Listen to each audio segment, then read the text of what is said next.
Well, Quincy Asian Resources and the Green Energy Consumers Alliance are back with their EV events. And this year it's going to be at the Hale Family YMCA here in Quincy. This is Sunday, September 24th from 10 a.m. to 2 p.m. Anna Vandersbeck and Fang Shu are here to tell us all about it. Ladies, good to see you both again. Nice to be here. Thank you for having us. Oh, it's a pleasure. It's getting to be a yearly event that we have this event. Maybe, Fang, we can start with you and talk a little bit about how this event got started, actually. Okay, yeah. So this is, again, it's going to be with about how electric vehicle. We have test drives, we have EV ambassadors who own EVs and who are our volunteer who can talk with our participants about their driving experience of EVs.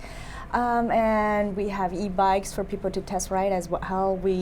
The good thing is that we also provide free food this time. Yes. Free ice cream, yeah. It's always a pleasure, no matter what, Yes. right? Yeah. Why is Quincy Asian Resources involved in EV events, if you will?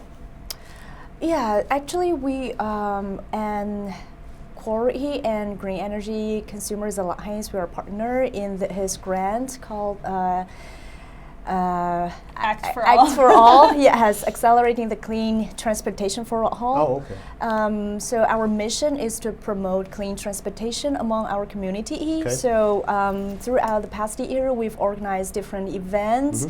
Like we came last year, we promoted the Yes. Earth Day event, test Yep. drive event. We've organized different types of workshops, helping people to know more about EV. Any questions, any misperceptions toward EV, we help them answer and clarify. We have organized focus groups to have a deeper understanding about how concerns or knowledge level among our community members regarding driving electric vehicles or e-bikes. So yeah, we're here to, just as information carrier between our community members and maybe even policies, just trying to give them more information about EV and Sure. how to just let them know that EVs are also affordable cars. Yeah. And So, I'm sorry. Go ahead. Were you going to say something? Yeah, else? go ahead. Yeah, I think would you that's- say it's worked, Fang? Do you think that the message is kind of getting out there? Yeah, I would say so. Yeah. I'm glad to see that a lot of our community members participate in our events and workshops. I would say they are curious about how EV Okay. at first. That's step one, right? Ask a question. Yes, they're Okay. curious. And a lot of them, I would say, especially among our Chinese community members, maybe they hear a lot of information from their friends, families. That's kind of like secondhand information about EVs. A lot of things are correct and a lot of them are incorrect. Okay. So we're glad we are there to provide more accurate information for them. Sure. So now they know more about how different types of EVs, the safety issues, driving range, and more importantly, what types of government incentives are there to help them, Yes. how to, when they come to the decision-making point to Yeah. purchase a car. Okay. So yeah, I think the program is working. Yeah. Well, Well. one great way to do that is to drive an EV, right? Yes. And to do it at an event such as this that's Yes. coming up on this Yes. Sunday. So Anna, tell me a little bit, I always like to start with just the basics. What is the Green Energy Consumers Alliance? Yeah, sure. We are a state-based nonprofit organization that is working to speed the transition to a zero carbon future, to bring down those emissions that are causing climate change. And we have lots of different programs that help people access clean energy technologies, whether that's solar or heat pumps or energy efficiency. And for this program, we're focusing on transportation. Sure, okay. How long has Green Energy Consumers Alliance been around, been in existence? We celebrated our 40th anniversary last year. Really? So we've been around for quite some time, have grown a lot over those 40 years Yeah. and expanded into other spaces. But yeah, 40 years. Wow. What would you say have been some of your past accomplishments? Oh boy.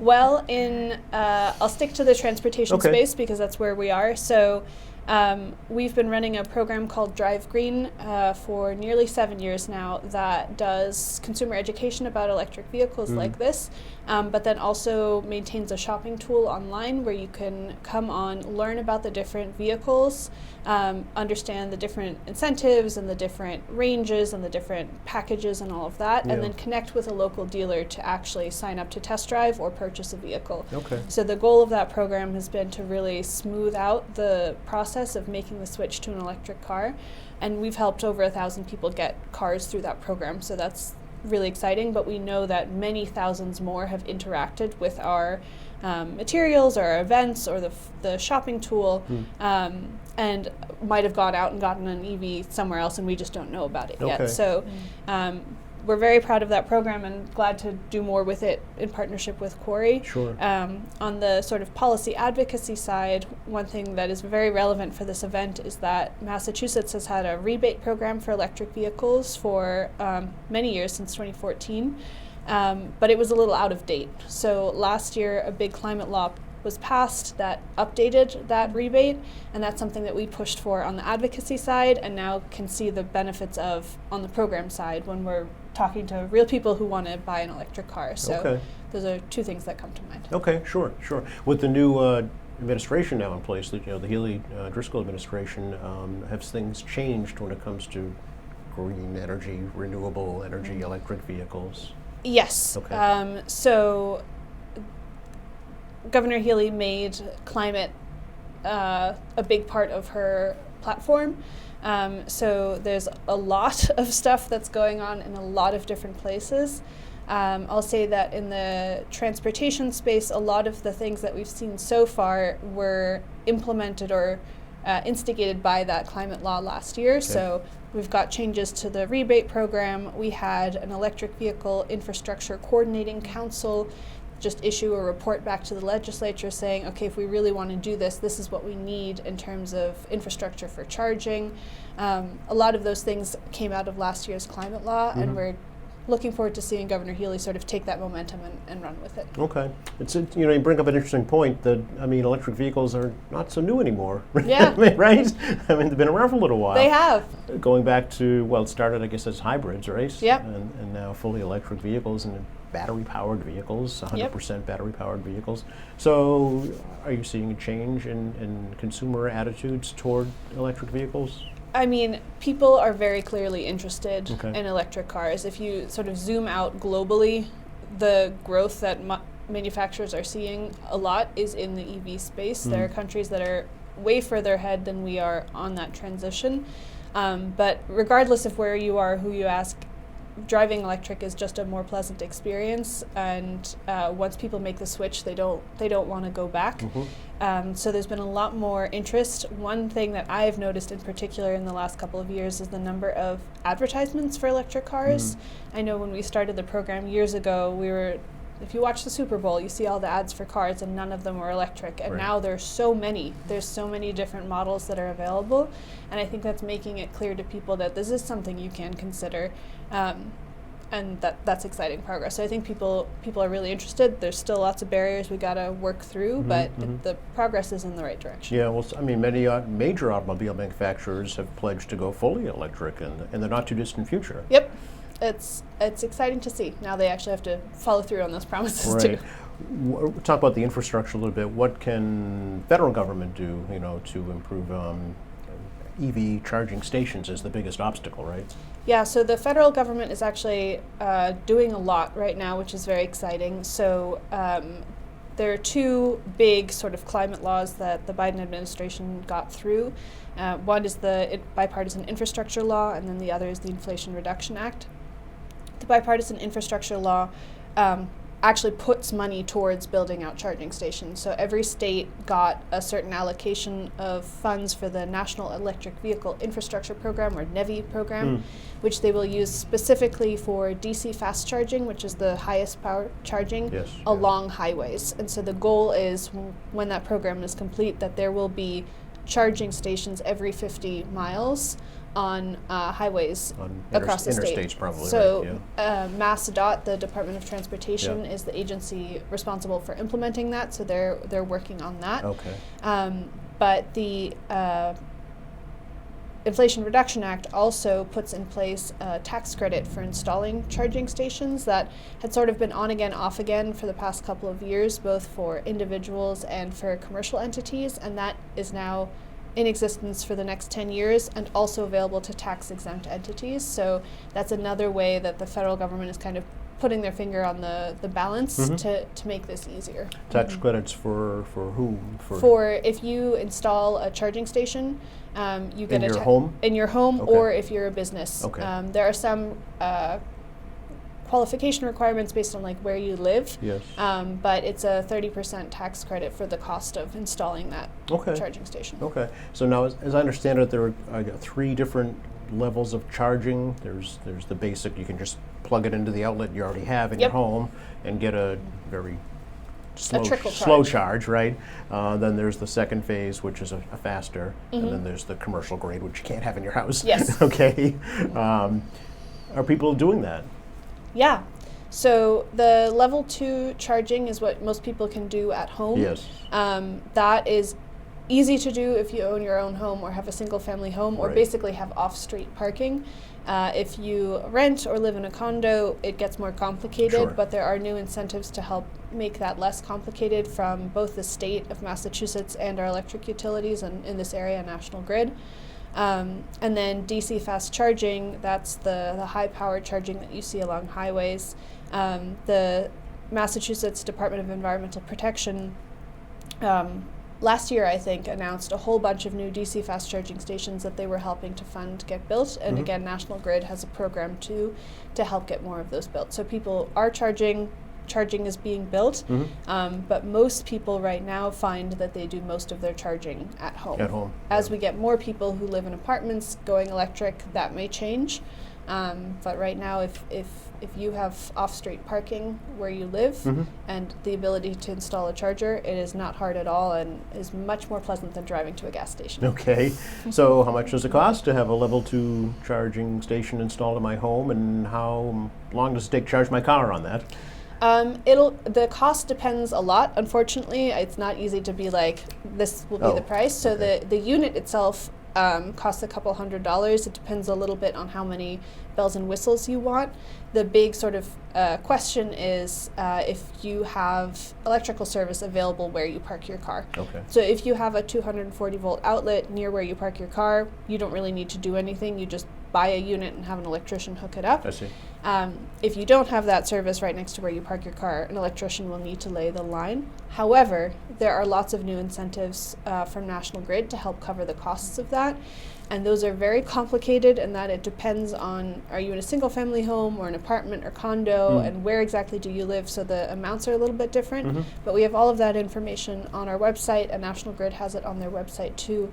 But basically, in most places, if you need to upgrade the infrastructure, if you need to lay a new line, on some level the utility will cover that. And then if you live in certain areas, they'll have an incentive for the charging unit itself. Okay. All right. Can you talk too about incentives to purchase electric vehicles? Yes. Yeah. So the quick rundown of that is there's a federal tax credit, which is up to $7,500. That right now, if you purchase a vehicle, basically when it comes time to do your taxes, you'll fill out a form and get a tax credit that way. The state has a rebate program called More EV, which is $3,500 for a battery electric vehicle and just not available for plug-in hybrids. I see.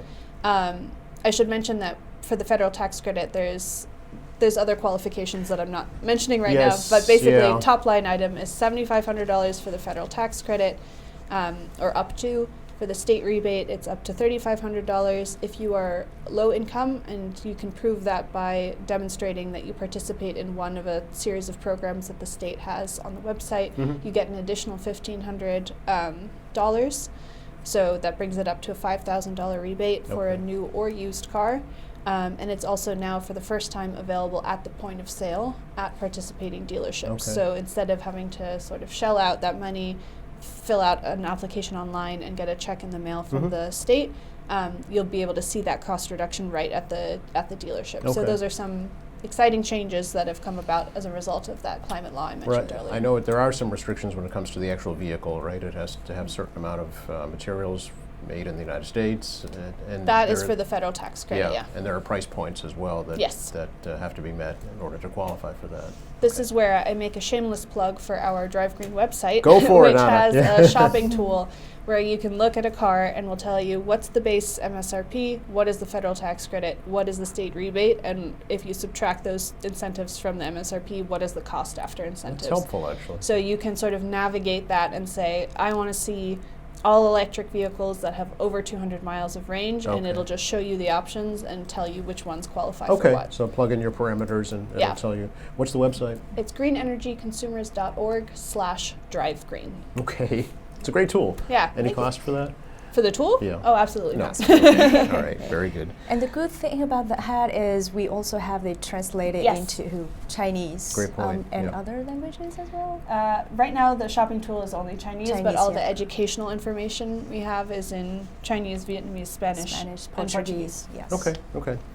So Fang, let's talk about the event on Sunday, the logistics of it, where exactly is it happening, and what exactly is going to be happening? Okay, so this event will be held at YMCA South Shore YMCA, 79 Cardington Street, Quincy, and from 10 to 2 p.m.